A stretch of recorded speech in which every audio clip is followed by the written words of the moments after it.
Going on, guys? Welcome back to the channel. I'm excited today because we are finally going to be working on the Procharged Trailblazer.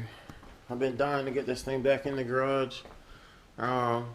Just having to work on customers' cars and work and winter time and all that stuff. It's been very difficult to squeeze this thing back in the garage. So finally getting back to it. I mentioned before that I'm going to be putting in a methanol kit, and I got E85 sensor going in, and also the same fuel pump that has been ready to go for a while. I was never able to get it put in. That's going to happen today.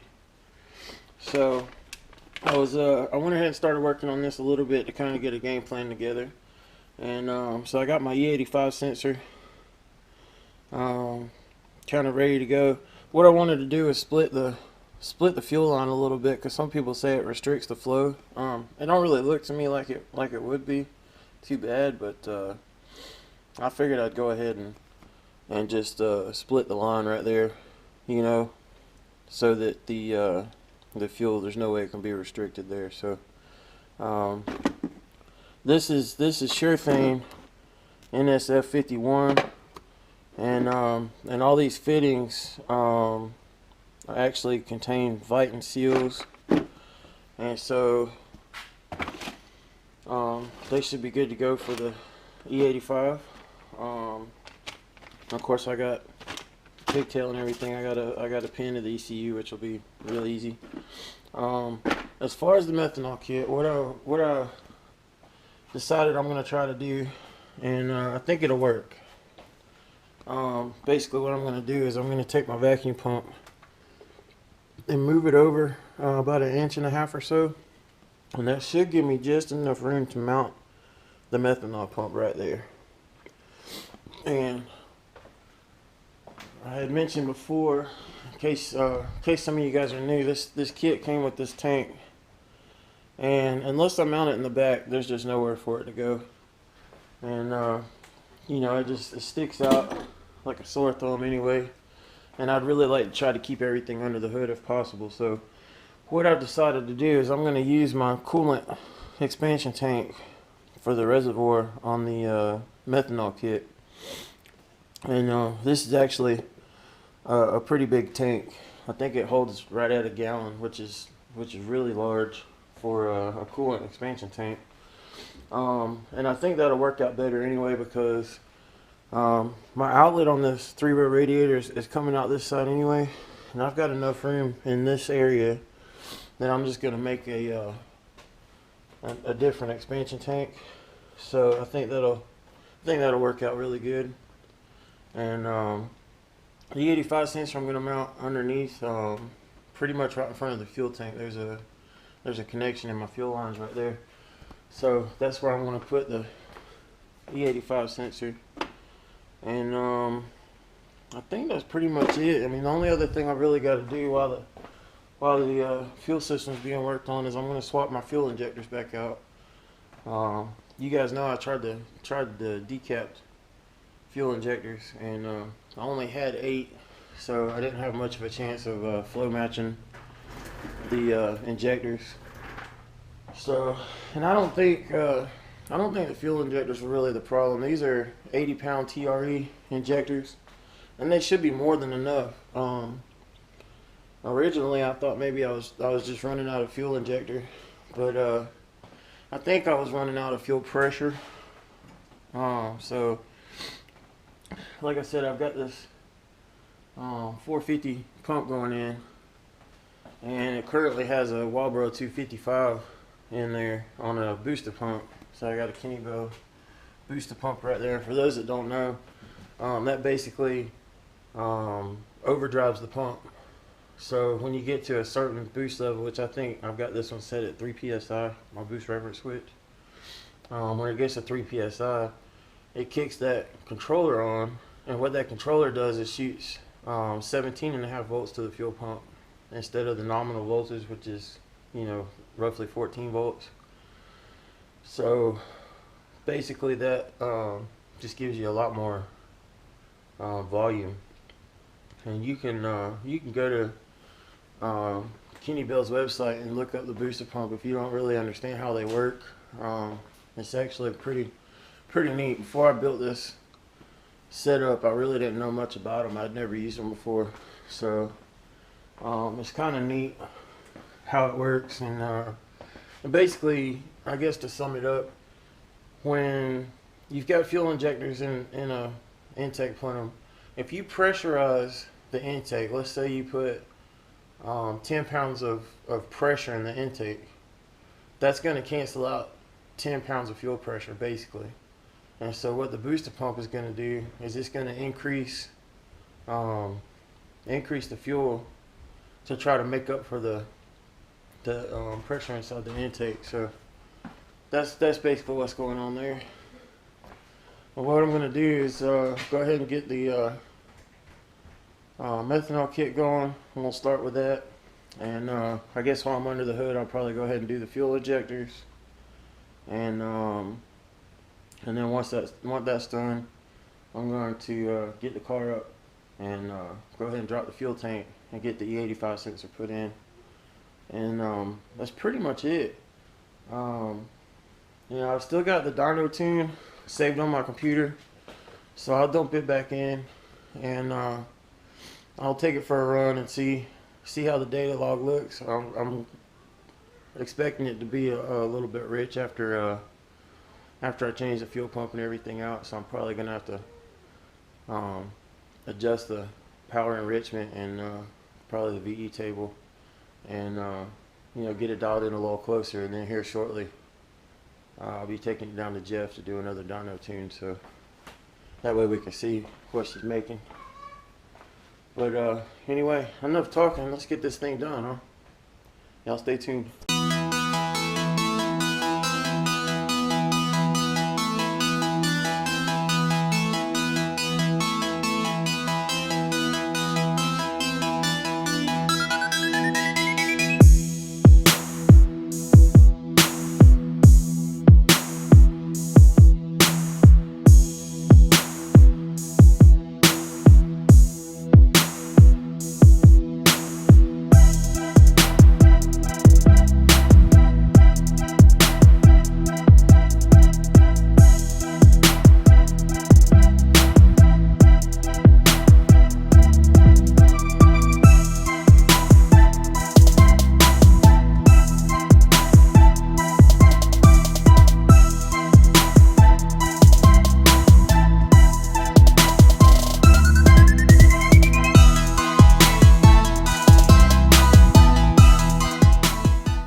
What's going on, guys? It's day 2.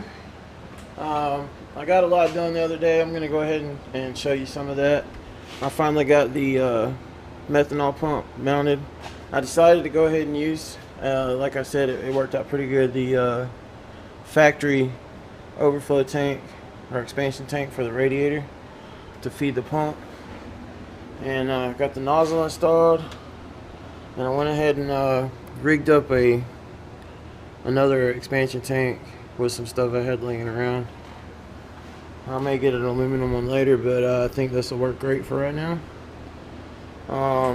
Got my fuel injector swapped out, and went ahead and fixed the transmission. You may remember in my video about getting ready for Streetcar Takeover a while back that the shifter was really loose, and it turned out that the nut for the shift lever inside the transmission had come loose, and it had a lot of play in it. So I went ahead and put a new shaft seal there, fixed everything up, got it put back together. So now I've got my fuel tank out. I just swapped the pump out, and I had to get a new filler hose because mine was old and dried out, and it finally decided to split on me when I was taking it off.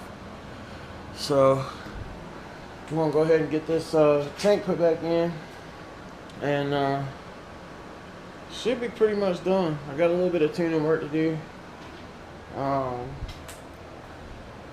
You know, get everything dialed back in, and hopefully get going down to tuning by Jeff here pretty soon. But anyway, so we're dealing with we got tornado warnings and watches and severe thunderstorms, and it's pouring down rain outside, and it's just nasty. Rain's ruining my life. The last, I don't know, probably about the last month, it seems like every single time that I'm off work, it's raining, or something the whole time. It's just terrible. But that's why all the background noise. I got my dehumidifier running. Got some fresh air coming in from outside to try to keep the gas fumes down a little bit. And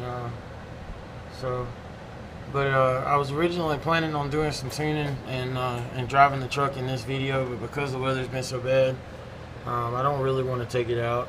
This isn't necessarily the kind of vehicle you want to drive on wet roads, especially if you're trying to tune it. It's pointless. So I need to do some wide open pulls, and you're not doing that if the roads are wet at all. Trust me. So be on the lookout for that in the next video. I'm gonna do some tuning, finally show some pulls. I was planning on going today and getting my drag radials mounted on my new wheels that I got, and like I said, with the rain and everything, I'm just gonna wait on that. So be on the lookout for that in the next video as well. But anyway, so we got pretty much, as far as I know, everything's ready to go. I tested the methanol kit. Everything works good. I've got an adjustable boost reference switch now. I took the 3 PSI switch out, and I've got an adjustable one in there now. And what I ended up doing is I've got my vacuum pump and the methanol pump on the same switch. So that way, whenever the methanol kit kicks in, I think right now I've got it on, I think about 7 PSI, somewhere in that area, but we'll just have to see how it works out the best. But the vacuum pump will kick in at the same time, and it'll evacuate the block while the methanol is being injected. So I think that'll work out pretty good. If for some reason I need to separate those and maybe set the pump a little bit lower, I've still got the 3 PSI switch I can wire in. It wouldn't take much to just go ahead and swap a couple wires around and separate them. So, but for now, I just went ahead and kept them together. It just seemed like the thing to do. I did a bunch of other little things. I changed the oil. Those other injectors that I had in here, the few cylinders that were running very rich, I actually ended up kind of putting a lot of gasoline in the oil. So went ahead and drained it out just to show you how much. This is what the oil looks like when gas is mixed in it. See that green?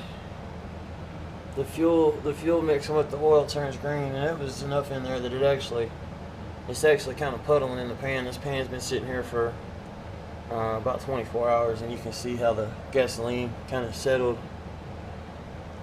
in a certain area there. So, but that was just because there was a few cylinders that were running very rich. So now I've got my TRE injectors back in. I got the E85 sensor wired and installed. I've got it. I actually ended up mounting it right here on the fuel rail, and I got all the wiring integrated into the factory harness there, pinned into the ECU. I even went ahead and turned all the codes on for the E85 sensor, because if for some reason it fails or it's not acting right, I need to know about it. So I went ahead and tested it, and everything checked out on that. So we're looking really good as far as everything that I had on my to-do list. So hope you guys enjoyed the video. Got a couple of things. One, I wanted to say thank you to all my new subscribers. We had, I don't know what happened a couple days ago, but we went from about 290, I think it was 296 or something subscribers, and shot up to about 1,297, somewhere in that area. And for some reason, I don't know how that happened, and I also don't know how it came back down to like 712. I think is where we're at now. So I don't know what's going on, but I just want to say thank you and welcome to my new subscribers. We also designed some shirts and some other stuff, some merch. There's a link in the description below for all that stuff. And so if you guys want to check that out, that'd be cool. And that's pretty much it, you know. Hopefully sometime, maybe next week, I can do some tuning, drive around, get a couple pulls, and we'll see how those drag radials look on the back of this thing. And you know, see what we can get into. I appreciate you guys watching, and we'll see you next time.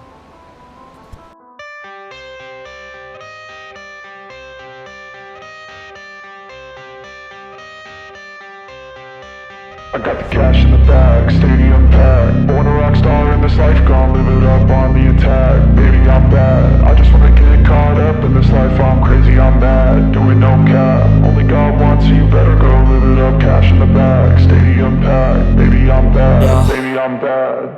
I just wanna stay bad, stay mad. Chip on my shoulder cause they treat me like an outcast.